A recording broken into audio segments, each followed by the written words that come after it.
So only what people can see is above the surface. But what they can't see is the work that's been done. The root system is the know-how, the process, okay? Humility, the way you guys handle more than anybody in the city. One step at a time. Right? But the root system's in place. The root system's in place. It's week number 3 of this NFL season and time for another edition of the Mike McCarthy Show, powered by Reliant Energy here inside the Globe Life studio at the Star in Frisco. Bill Jones along with Cowboys head coach Mike McCarthy as the Cowboys take on the Baltimore Ravens. Second straight home game, 3:25 kickoff Sunday at AT&T Stadium. And coach, you got 2 games in the span of 5 days this week. Short week coming up with the Giants as well, but 1 game at a time. This is a very important week for the team. Oh, definitely. No, I think it's just like anything. You always want to improve on your last opportunity, regardless of the result, and that's clearly the case here. We need to win, but we need to improve as a football team, and that's been the focus. Really trusting the process. The result is secondary, and I think our locker room does a great job of that. Let's talk about the Ravens a little bit. I know you have immense respect for John Harbaugh, now in his 17th season as the head coach of the Ravens, a team that was in the AFC championship game last year. Tell us what you see when you see this Ravens team this year. Well, I think like you've seen throughout his career, it's a very consistent team. I mean, just their player profiles have really been very consistent over the last 2 decades, just competing against John and the Ravens. So, it starts up front. They both, the interior of their lines are, fit the, definite profile, their style of play, particularly on offense. Lamar is a dynamic player, so I mean, just what he does with the ball in his hands, all the way through. So defense schematically, they've always challenged you there. So it's and you only play these guys once every 4 years. So this will be an excellent contest for us. All right, talking about Lamar Jackson, what's the key in defending Lamar Jackson? Of course, this is a team that during his entire time they've been a top 3 rushing team in the league, and a lot of it is what he can do running the football as well as throwing it. Yeah, definitely. I mean, they're committed to the run, and he wants the ball in his hands. I mean, I think just like any great player, the closer they get to the goal line, the more you can see that he wants the football. So you got to keep him contained. You got to keep him bottled up, and we got to rally. It's going to take more than one defender to get him down, and that's just the approach you have to have. Their emphasis on running the football. It seemed like in free agency, Derrick Henry was the perfect fit there for what they do, and he's still doing it at a very high level now at 30 years old. Yeah, definitely. No, he's a special player. I think just his physical skill set speaks for itself, and he's definitely a good match for those guys. So definitely a focal point when he's in the game. What's the big thing that Mike Zimmer and the defensive staff working on with the defense this week coming off that game against the Saints? I mean, the biggest thing is the fundamentals, just because, I mean, I think like anything, September football, unfortunately we weren't where we wanted to be, last week. So it's just really improving on what we're going to do and how we're going to play. Obviously, you times that by 3 with the scheme, and in the caliber of football team you have coming in there. So, but we got to take care of our own house. We need to clean our own house, and that's really our biggest focus. One of the unique things about this Ravens team, too, and it's similar in some ways to the Saints, is their use of tight ends. And they've got 3 high-quality tight ends, and Mark Andrews, Isaiah Likely, and Charlie Kohler as well. And then you got the big guy lining up at fullback, another offensive lineman basically in the backfield, and a 4-time Pro Bowler and a 300-pounder in Patrick Ricard. Yeah, definitely. I mean, that's the profile that they adhere to and have for quite some time. And and you definitely look at the way they play with those guys too. I mean, they're 12 personnel. There's a lot of crossover to what they do out of 11. So they do a really good job, controlling the clock, time of possession, taking care of the football. So we got to be on our P's and Q's. All right, we're just getting started on this edition of the Mike McCarthy Show. Up next, it's David Moore of the Dallas Morning News. The Mike McCarthy Show, powered by Reliant, was brought to you by Blockchain.com. Invest like your icons with Blockchain.com. Ford, your North Texas Ford dealers. Ford is the best in Texas. Bank of America, the official bank of the Dallas Cowboys. And by Miller Lite, the only beer of the Cowboys.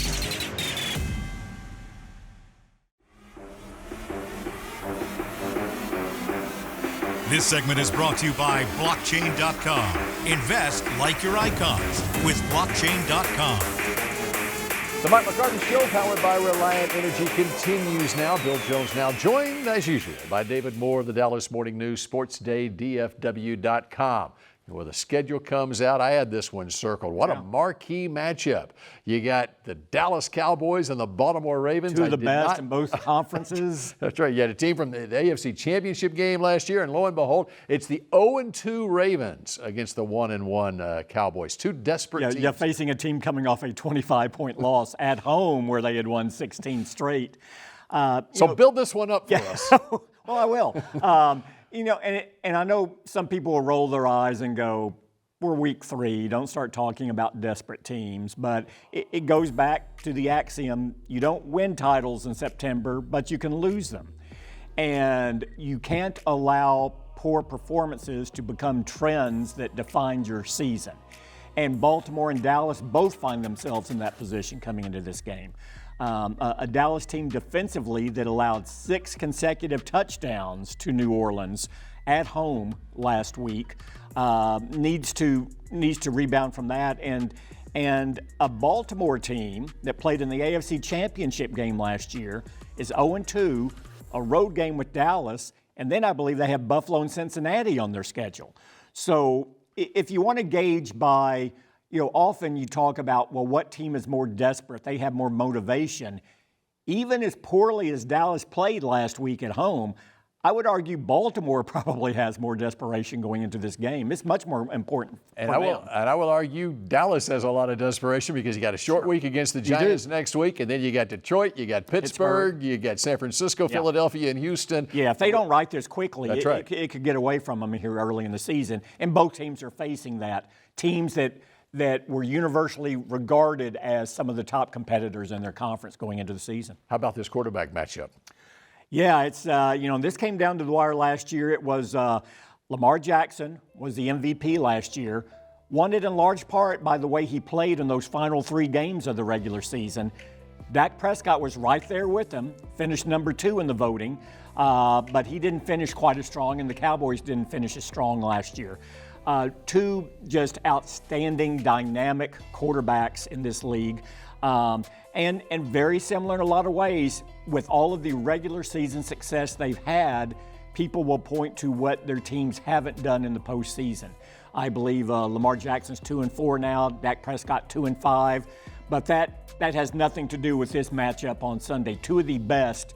Dak came into the league 2 years earlier, came in 2016. Lamar here from 2018, but from 2018 on, 2 of the top quarterbacks in this league, no question. Cowboys 1-5 all-time against the Ravens, but Dak Prescott does have that one win back in 2016. And that one win was a very momentous week for the Cowboys. That was when Tony Romo passed the mantle, and Dak Prescott officially took over the team from that point on. David Moore could go on and on talking about it, but we're out of time. I had another story. Thanks to David. And up next, it's Maris Leopold, the Cowboys rookie linebacker.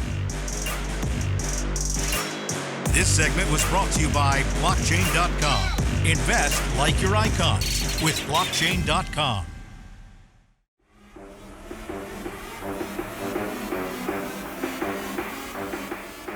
This segment is brought to you by WinStar World Casino and Resort. Proud to be the casino of the Dallas Cowboys. Please game responsibly. Welcome back to the Mike McCarthy Show, powered by Reliant Energy, and time to get to know one of the newcomers on the Cowboys team, rookie 3rd-round draft pick, linebacker Maris Leopold.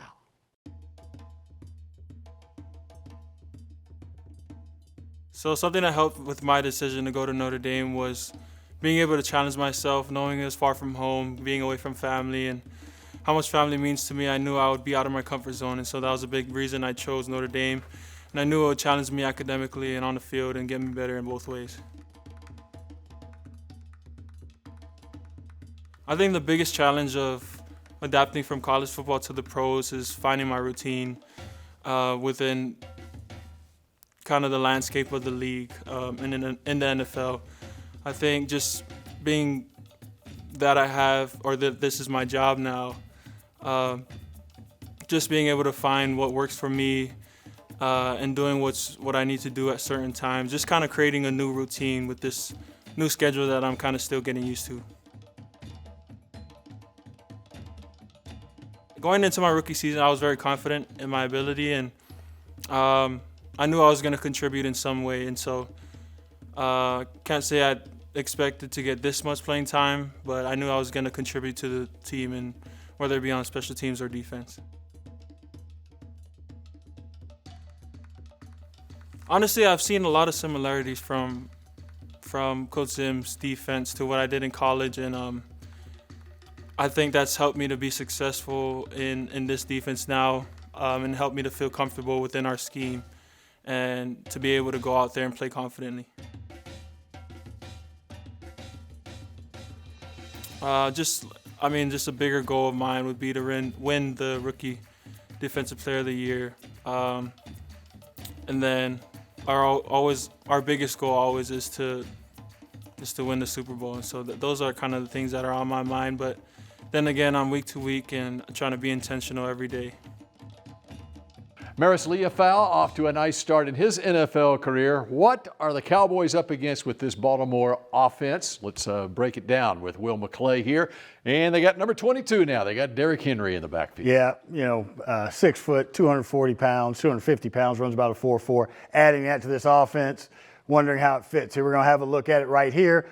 Seeing him with his ability to not only is he big and fast, but get to the second level, and then how many people does it take to get him down to the ground? And you saw number 42, a 300-pound fullback, leading the way there. All right, Lamar Jackson at quarterback. First, obviously, he's can run that football. Yeah, the big part of his game is a true dual threat. While he can pass the ball, the number one thing you got to worry about is him running the ball. It gives the offense an extra guy. Zone read here, you look at what he's reading. He's reading the end's crashing hard. Now, Lamar Jackson, this much space, you got to be careful. Everybody has to run to the football. All right, and don't discount the fact he can throw the football as well. You can throw it from the pocket, but with his mobility, defensively, you've got to play above the 2.3. You look at him here, and then his working in concert with the receivers. Here he is with Likely here. He's going to go. They're going to go in motion. Kansas City's going to get a little bit of pressure here after they talk about it. Now, he's going to get outside the pocket. Look at the clock. It's going to take about 7 seconds, but you've got to plaster your guy. There's a big catch, and you got to make a tackle after the catch, or this is going to happen to you. Pretty good tight ends. Isaiah Likely had a big game against Kansas City there. All right, we've shifted it over to a defense now. A couple of guys to look at. Number 0, Roquan Smith, and number 92, Nnamdi Madubuike. There you go. Looking at him here. The interior run game. You got the tackle control in the gap, and then you've got your linebacker, Roquan, who plays fast and physical downhill. That's how they're going to try and stop the inside run. All right, 13 sacks for big number 92 out of McKinney North High School in Texas A&M last year. McKinney North, wish we could have kept him here, but here we go. Got him right here. They're going to run a game with him. Not only is he about 300 pounds, but he runs a 4.8. And the acceleration, typically it's tackles running games for the ends, but this is the end picking for the defensive tackle, closes space. You don't have to tackle him. You just got to get in the space. And the Ravens led the league in sacks last year. Odafe Owe had 2 sacks last week against the Raiders. And you talked about Madubuike's 13. Here we go. You watch them get to the quarterback with speed, under 3 seconds, okay? They're going to come off the ball, and the outside pressure plus the inside pressure makes them formidable to go against. We got to protect the edges and the interior. All right, just an idea of what to look for on Sunday against the Ravens. Our thanks to Will McClay, and the coach rejoins us when the Mike McCarthy Show continues in a moment.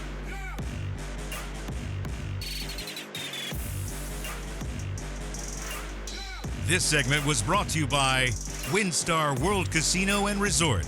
Proud to be the casino of the Dallas Cowboys. Please game responsibly.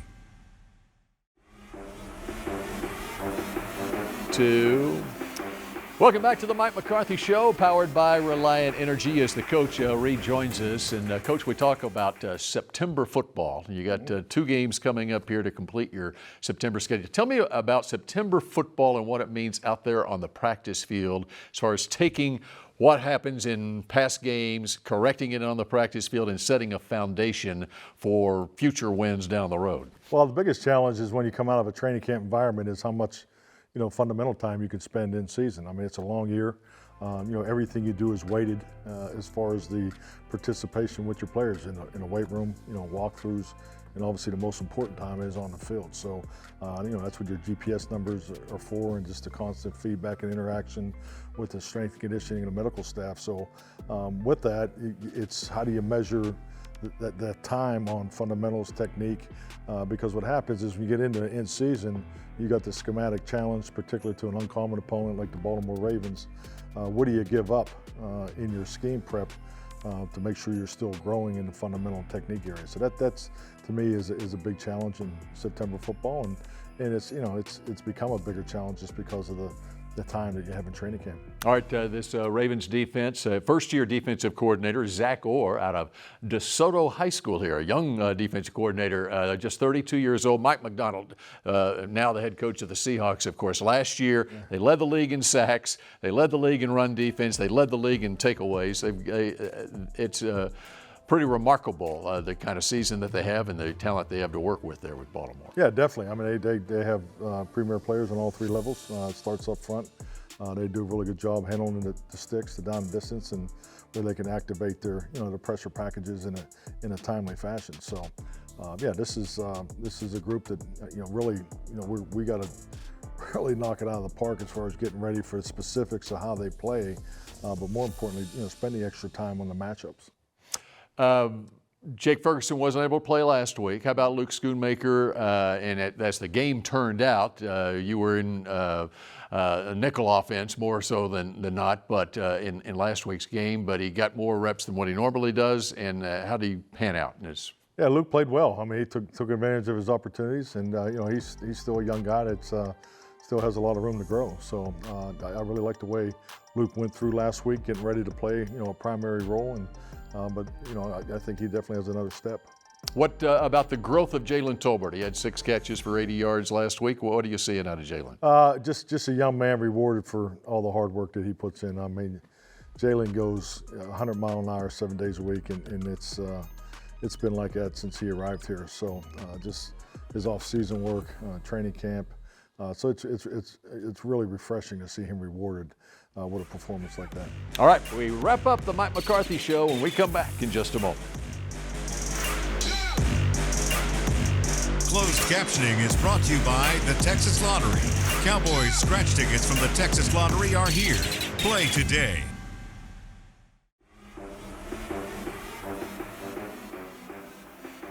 Final couple of minutes here of the Mike McCarthy Show, powered by Reliant Energy, as we get you set for Cowboys and Ravens, a 3:25 kickoff on Sunday. Let's talk special teams a little bit to wrap things up.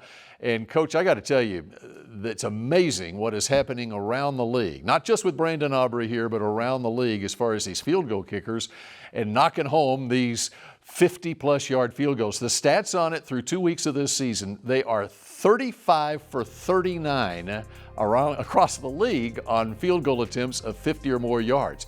It's 90% accuracy. It's like the best NBA free throw shooter knocking down free throws. It's amazing. It is amazing. Just the way the ball comes off their foot. You just see it. Getting into the league in '93, it definitely is different. And and also being an indoor team, it looks like it's pretty much automatic. I'll just say this: when you prepare each week and you talk about the yard line, to kick the game-winning field goal in the 2-minute drill, it's definitely changed a lot here in the last 10 years. Yeah, that was my next question. How does that affect you strategy-wise, even during the course of a game? We talk about you get to the 40-yard line, it's 4-down territory. Well, you get to the 40-yard line, it's also field goal territory now across the league. Yeah, no doubt. And I think that's all part of the, you got the metrics that analytics looks at. Obviously, you need to adjust it based off of the patterns that are in place, especially home versus away, and and our numbers have changed since Brandon has arrived here. So because you do want to stay aggressive, but you also you don't want to go crazy with it because there's the 10% can show up. So. Yeah, that's right. There's still a chance he won't make it. All right, Coach, we appreciate it, and good luck against those Ravens on Sunday afternoon. We appreciate all of you for joining us for the Mike McCarthy Show, powered by Reliant Energy. The Mike McCarthy Show, powered by Reliant, is brought to you by Blockchain.com. Invest like your icons with Blockchain.com. Ford, your North Texas Ford dealers. Ford is the best in Texas. Bank of America, the official bank of the Dallas Cowboys. Miller Lite, the only beer of the Cowboys. And to watch more Dallas Cowboys content on your connected TV, download the Cowboys Now app on Amazon Fire, Roku, and Apple TV.